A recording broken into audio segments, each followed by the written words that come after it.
Morning. Let's just talk about well-formed HTML. Some of the things I'm going to talk about are HTML standards requirements. Others are merely best practices. First, just some terms. Do use the correct terms when you're talking about things, okay? Tags, attributes, attribute values, entities. If you use the wrong term, somebody else might be able to follow you if they're another web developer or technical person. But it just sounds funny if you use the wrong term, and they might not. They might be genuinely confused as well. Okay, so we know tags. Those are the things you put inside the angle brackets, and there's an open and close tag part of it. So I'd say here's a p tag that we're looking at, or an image tag. And of course, we can actually look at the actual source here and find all sorts of these things. Yeah, so you have tags. A tag can have attributes. So here's a style attribute. Here's a class attribute. There's the attribute and then the attribute value that goes with it. Okay, which happens to be some sort of string. Okay. So tag, attribute, attribute value, entity. Okay. Angle bracket, or sorry, ampersand LT semicolon, or some good other examples.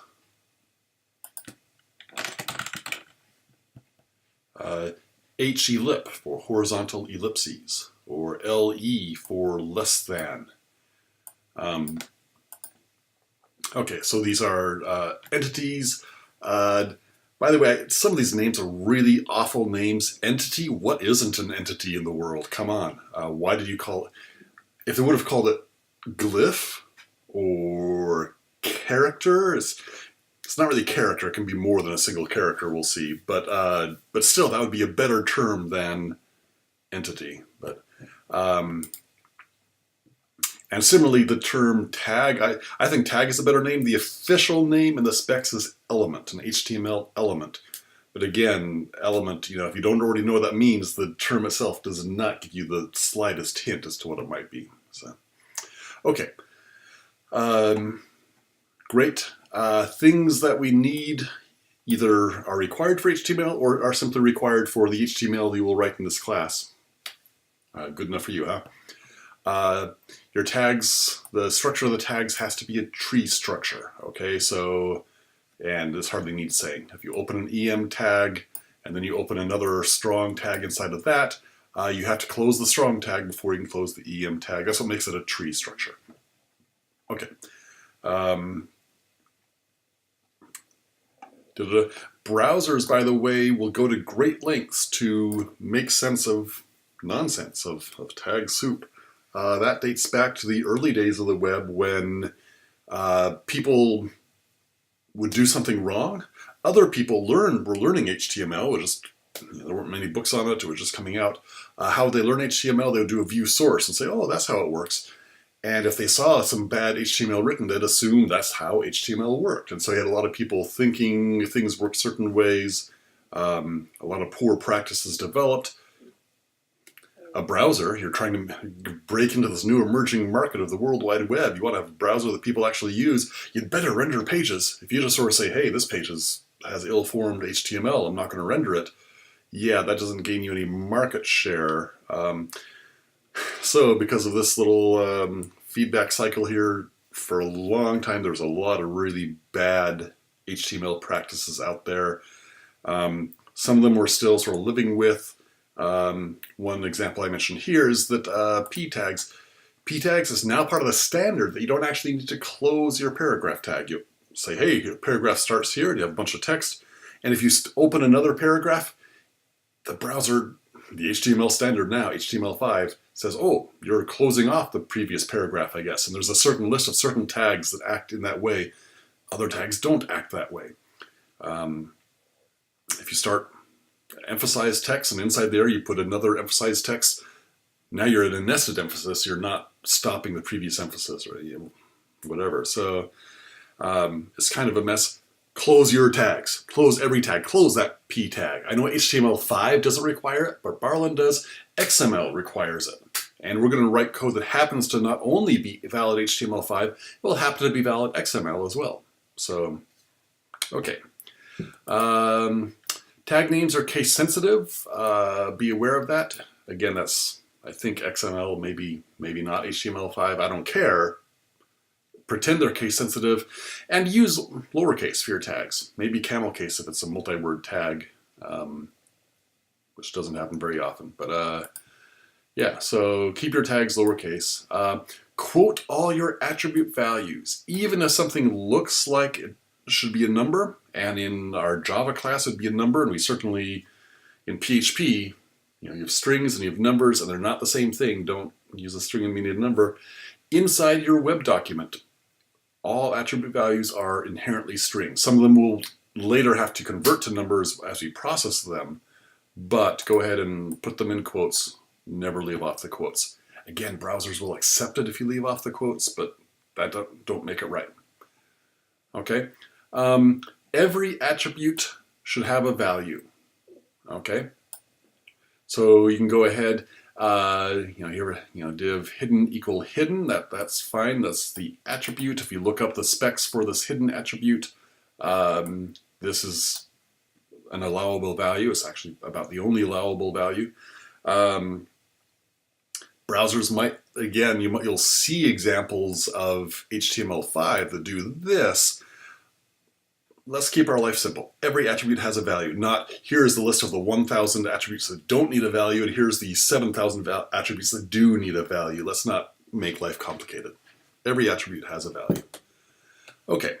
By the way, and I will point out that the HTML committee, when they came up with different things, there's a lot of, the ones that tend not to need values are Boolean-ish. They feel that they're either there or they're not there. You're hidden or you're not hidden. I wish the attribute value hidden, I wish its values were allowed were either true and false. That would make a lot of sense to me. No, you either say hidden equal hidden or you don't have that attribute there at all.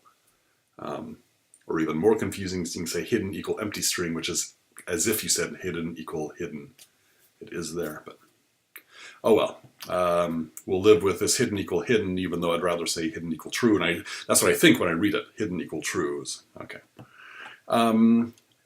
Just a little note on self-closing tags. So you open a tag, and then you close it. If you happen to have a tag with nothing in the body, okay, then you can go ahead and use the self-closing syntax. You can put a slash in the same place where you open the tag. You can close it as well with a slash near the end. Awesome. XML says that's allowed everywhere. Here's the glitch. We're down here in this important warning. In HTML, you can't use that closing syntax everywhere you might expect. If an attribute could have a body, but maybe it doesn't in this particular one time you're using it, don't use that self-closing syntax. And the biggest one is the script tag. This is one that bites me all the time. I'll put a script tag, rather than putting a script tag that has a body of JavaScript source, which is how I might do it sometimes. Sometimes I have a script tag and a external JavaScript file, script source equal blah blah blah.js. And then I want to use that self-closing syntax. I'm done with the script tag. Browsers will not recognize that. That's an HTML sort of limitation. There's no reason why they couldn't do that. In fact, in XML in general, it's supposed to be allowed. So this is the HTML committee just being out there on that one. They forgot to call me up and ask me what to do there. Oh well. So just be aware. Self-closing tags are great for tags that can never, ever, ever, ever, ever have a body, like the BR tag, the HR tag for a horizontal rule, the image tag. Never has a body of image and source and blah, blah, blah, and a bunch of attributes, but you don't actually have a body inside the image tag. So those are all fine to self-close. Okay. I just want to wrap up by talking about a few oddball specific, now I'm going to get to HTML specific stuff, a few oddball tags and attributes and entities. Two attributes are kind of special, class and ID. ID is the more fundamental one. ID is an attribute that can live in any tag, and you'll give it a unique name, and it's a way to be able to talk about, in the entire document, talk about this one node. The name is unique, and it's a way of talking about one node in a tree. We can use that in many ways. One way you may have noticed is sometimes in URLs. Let's go to look at Wikipedia. What should we look up? HTML elements. Okay, we're looking up some article on Wikipedia. I'm going to go and I'm going to jump. Oh yeah, I want to look about the syntax here. If you look in the URL, it's now the name of the URL followed by a hash sign followed by syntax. That syntax, that is an ID attribute sitting on some tag. Let's do a view source of this page. In the HTML syntax. Okay, so there, and we're going to go up. Probably should have just looked for syntax. Well, let me look. ID equal syntax. There we are. Here we are. Here's an H3, and it's kind of buried in the middle of it. But in the middle of this H3 is an ID equal syntax. That's what this link, the hash syntax, this link is going straight to that one node. The browser knows, hey, you want a URL and you want to go to this particular node in the tree. And it doesn't have to be an H3. It can be, anybody can have an ID attribute. Paragraphs, spans, all sorts of stuff. Okay, so ID is a special attribute. We're going to make more use of that later. The other place it tends to use ID attribute is JavaScript when they want to refer to a particular place in the HTML tree. Probably because they're going to go and add more nodes or change a particular node dynamically. Okay, so ID is definitely one to be aware of. Class. Class is another one to be aware of. When we know this from Web 1, you use that to attach a CSS style to a particular element. And pretty much any tag can have class. There's a couple others. There's style for adding CSS, raw CSS, put right there. Not a class that's defined somewhere else, but hey, I just want to style this particular one node. Okay, that's fine. I don't have a problem with that. Some people do, but and there's other global attributes as well. Lang and title and onChange. These are all actually, you can look those up. Those are attributes that can belong to any tag at all. So, okay. So there's a couple of attributes to be aware of. Entities. So entities are things like ampersand, em dash. Students tend to be a little bit less familiar with some of these things here. Great. Ampersand, em dash makes a dash. It's called an em dash. It's actually spelled in English. It's spelled out an em dash. Em is a unit. It's like a pixel, but it's the width of the letter M in the current font.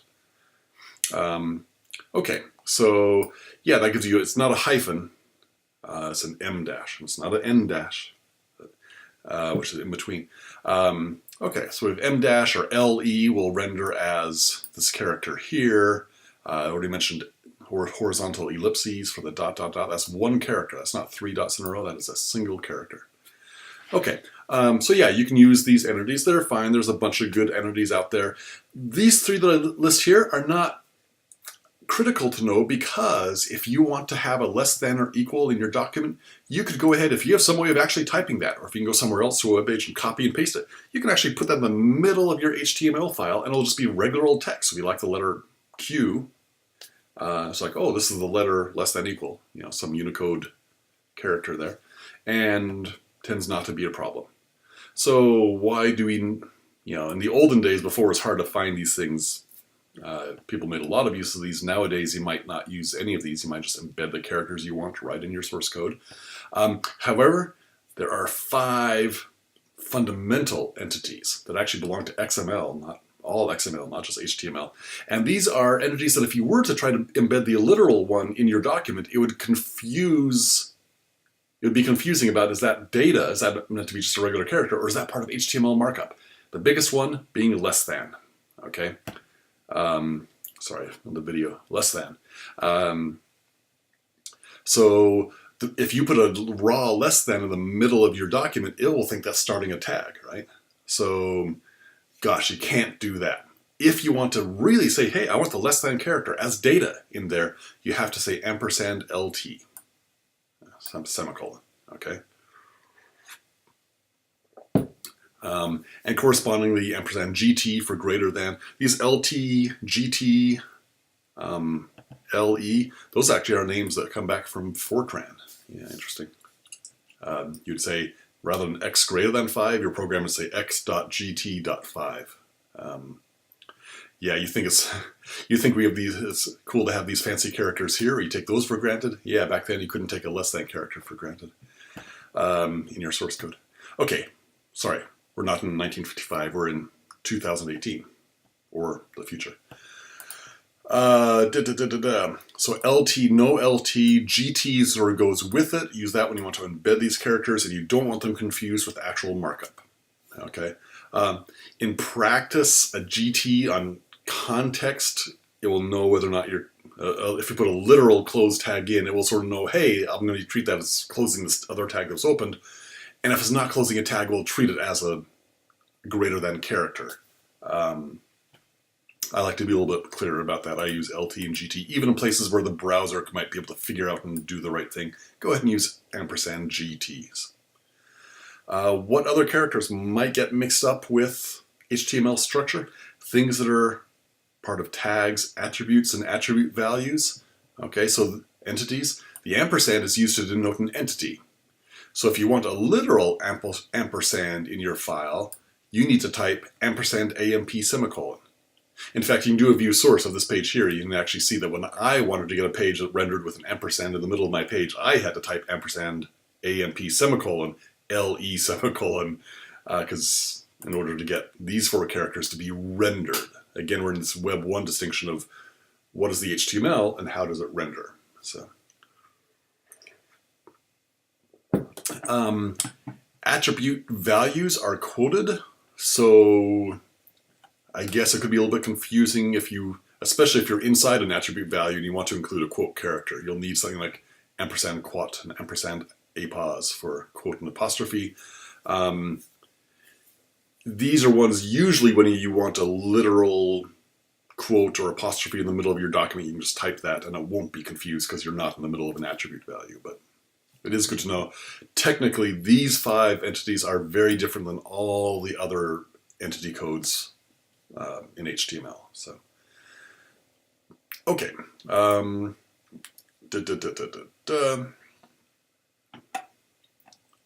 Finally, 2 tags. 2 tags of interest. Tags that are, most tags in HTML, oh, P tag, use that for paragraphs. So use an OL tag for your ordered list, all that stuff you learned in Web 1. There are 2 tags that don't have any meaning in HTML. Well, we essentially use them as parentheses. You want to group something. I'm in the middle of a sentence and I want to group these 3 words together, but it's not a subparagraph. It's not an ordered list or a line or list element or anything like that. I just want to group these 3 words together, maybe style them all the same way. Span. Span and div. Those, I'll just say, are noteworthy elements because they don't really mean anything, but they're used to add grouping. Usually so you can add some other, like a class or a style attribute or an on-click attribute or an ID attribute. But, okay, that's all I want to say about well-formed HTML. Use these best practices for this class, even in places where the browser will know what you're doing without it. Thanks.